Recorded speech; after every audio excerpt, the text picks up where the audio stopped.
Namaste bachcho. I hope all of you are fit and fine. So the topic today, today's topic that we are going to discuss is root mean square value of alternating current. Okay. तो जो हमारी root mean square value होती है alternating current की, आज हम ये discuss करने जा रहे हैं. ठीक है. तो जो हमारा रूट मीन स्क्वायर वैल्यू होती है वो क्या होती है? जो रूट मीन स्क्वायर वैल्यू होती है ना किसी भी अल्टरनेटिंग करंट की, हम उसको डिफाइन करते हैं कि जितनी अमाउंट ऑफ हीट हमारा स्टेडी करंट प्रोड्यूस करेगा, ठीक है, किसी भी गिवन टाइम पीरियड में और गिवन रेजिस्टेंस पे, उतनी ही अमाउंट ऑफ हीट हमारा सेम सर्किट में सेम रेजिस्टेंस पे और सेम टाइम पीरियड में हमारा अल्टरनेटिंग करंट भी प्रोड्यूस करेगा और जनरेट करेगा. ठीक है. तो ये मीनिंग होता है हमारा रूट मीन स्क्वायर वैल्यू का. और हम इसको ऐसे भी मैथमेटिकली हम इसको ऐसे भी रिप्रेजेंट कर सकते हैं कि जो हमारी अल्टरनेटिंग करंट की जो हमारी आरएमएस वैल्यू होती है वो किसके इक्वल होती है? वो इक्वल होती है square root of instantaneous value of alternating current. ठीक है. हम इसको इस तरीके से भी डिफाइन कर सकते हैं. ठीक है. तो अब हमें पता है कि जो हमारा करंट होता है, करंट की वैल्यू किसके इक्वल होती है? जो आई होता है वो किसके इक्वल होता है? वो इक्वल होता है आई नोट साइन ओमेगा टी के इक्वल होता है. ठीक है. हम ऑलरेडी स्टडी कर चुके हैं प्रीवियस वीडियो में. और हमें पता है कि जो हमारी हीट होती है वो किसके इक्वल होती है? वो आई स्क्वायर आर टी के इक्वल होती है. तो that is equal to I square और आर इंटू डी टी. ठीक है. डी टी हमारा क्या है? डी टी हमारा वो स्मॉल टाइम पीरियड है जिसमें हमने हीट को प्रोड्यूस करना है. ठीक है. तो ये हमारा इसके इक्वल आ जाएगा. अब हम क्या करेंगे, यहाँ पे आई की वैल्यू पुट कर देंगे. तो आई हमारा किसके इक्वल है? आई नोट साइन ओमेगा टी. तो जो हमारा डी टी डी एच है वो किसके इक्वल हो जाएगा? So that will be equal to I naught square sine square omega T, sine square omega T R into D T, R into D T के equal आ जाएगा.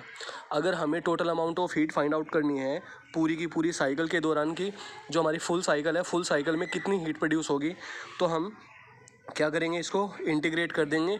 और हमारी जो लिमिट्स होंगी वो कहाँ होगी? वो ज़ीरो से लेके टी तक होगी. क्योंकि जो हमें हीट फाइंड आउट करनी है वो हम एंटायर साइकिल में कैलकुलेट करेंगे, ना कि फर्स्ट हाफ में और another half of the cycle में कैलकुलेट करेंगे. तो जो हमारा इंटीग्रेशन है डी एच का वो किसके इक्वल आ जाएगा? वो एच के इक्वल आ जाएगा. और हमें पता है कि जो इसमें वेरिएबल है वो क्या है? टाइम वेरिएबल है. तो इस वजह से जो बाकी का बचा हुआ है हमारे पास, जैसे करंट है और जो हमारे रेजिस्टेंस है, हम इसको क्या कर देंगे, उसको हम बाहर निकाल देंगे. तो ये किसके इक्वल आ जाएगा? ये आ जाएगा हमारा I naught square r integration from zero to t sine square omega T into D T के इक्वल आ जाएगा. ठीक है बच्चों. फिर उसके बाद हमें पता है कि जो हमारा साइन स्क्वायर ओमेगा टी होता है वो किसके इक्वल होता है? Sign square omega T equal होता है हमारा वन माइनस कोस, जो हमारा साइन स्क्वायर थीटा होता है, साइन स्क्वायर जो थीटा होता है हमारा वो इक्वल होता है one minus cos two theta by two के इक्वल होता है.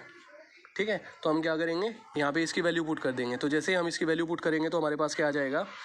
वो आ जाएगा हमारे पास जो एच है वो किसके इक्वल आ जाएगा? I naught square r into integration of, अब यहाँ पे देखो 1/2 कॉमन है तो हम यहाँ से क्या करेंगे, 2 बाहर निकाल लेंगे. तो हमारे पास क्या बचेगा? 1 minus cos 2 omega T into D T.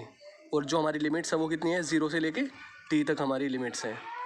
तो अब डी टी को अंदर लेके आएंगे तो हमारे पास क्या आ जाएगा? H will be equal to I naught square are by 2 into integration from zero to T of D T minus integration from zero to T of cos 2 omega T into D T. ठीक है बच्चों. तो हमारे पास ये क्या आ जाएगा? ये हमारे पास एच की वैल्यू आ जाएगी. और अब हम क्या करेंगे, अब हम इनका इंटीग्रेशन करेंगे. तो जैसे ही हम इसका इंटीग्रेशन करेंगे तो हमारे पास क्या आएगा तो अब हमें पता है कि जो हमारी जो इक्वेशन आई थी, जो हमारी प्रीवियस इक्वेशन आई थी वो क्या थी हमारी? H is equal to I naught square R by 2 integration from zero to T of D T minus cos 2 omega T into D T और जो इंटीग्रेशन फ्रॉम 0 टू टी, ये हमारी इक्वेशन थी। तो अब हम यहाँ पे क्या करेंगे, अब हम इसका इंटीग्रेशन कर देंगे। तो ये हमारा आ जाएगा I naught square are by 2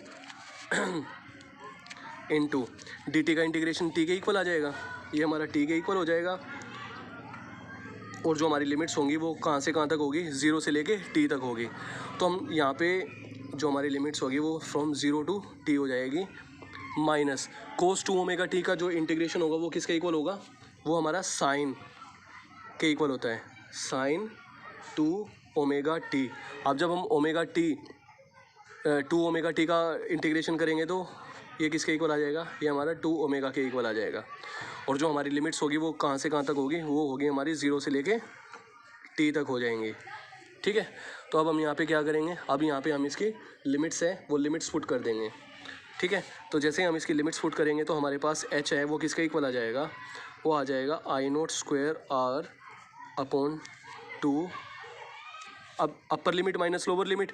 अब हम क्या करेंगे, टी की जगह पे टी पुट कर देंगे, माइनस अब हम इसको अंदर सोल्व करेंगे तो ये कितना आ जाएगा, 1/2 ओमेगा कॉमन है ना, तो यहाँ पे अपर लिमिट पुट कर देंगे तो ये कितना आ जाएगा, ये आ जाएगा हमारे पास sine 2 omega t upon 2 omega, minus lower limit हमारी 0 है ना, तो साइन 0 की वैल्यू किसके इक्वल हो जाएगी, वो 0 के ही इक्वल आ जाएगी, तो उसको हम एज इट इज़ छोड़ देंगे। ठीक है, तो जैसे ही हम इसको सोल्व करेंगे तो हमारे पास क्या आ जाएगा, ये आ जाएगा हमारे पास I naught square are by 2 t minus, अब साइन, अब हमें पता है जो हमारा ओमेगा होता है, ओमेगा हमारा 2 पाई बाई टी के इक्वल होता है, तो हम ओमेगा की वैल्यू पुट कर देंगे 2 into 2 pi by T into T by 2 omega. ठीक है, टी से टी कैंसिल आउट हो जाएगा और ये हमारा क्या बच गया, क्या बच गया हमारा, ये साइन 4 पाई आ जाएगा। और हमें पता है कि जो हमारा साइन 4 पाई होता है ना, उसकी वैल्यू हमारी 0 के इक्वल होती है, तो ये हमारा किसके इक्वल आ जाएगा, ये हमारा 0 के इक्वल आ जाएगा। तो जैसे ही हमारी ये साइन 4 पाई हो गया, साइन 4 पाई की वैल्यू हमारी 0 के इक्वल होती है, तो जो हमारा एच है वो एच की वैल्यू किसके इक्वल आ जाएगी, एच हमारा आ जाएगा I naught square are t by 2 के इक्वल आ जाएगा। ठीक है, और हमें पता है कि जो हमारी टोटल जो हमारी हीट होती है, जो हमारी पूरी की पूरी साइकिल के दौरान एज अल्टरनेटिंग करंट से जो प्रोड्यूस होगी वो किसके इक्वल होती है, वो होती है हमारी आई नोट स्क्वायर, सॉरी वो होती है हमारी आई वी स्क्वायर, ये हमारी क्या होती है, एवरेज वैल्यू और R M S value into R T के इक्वल होती है। तो अब हम क्या करेंगे, इसको कंपेयर कर देंगे।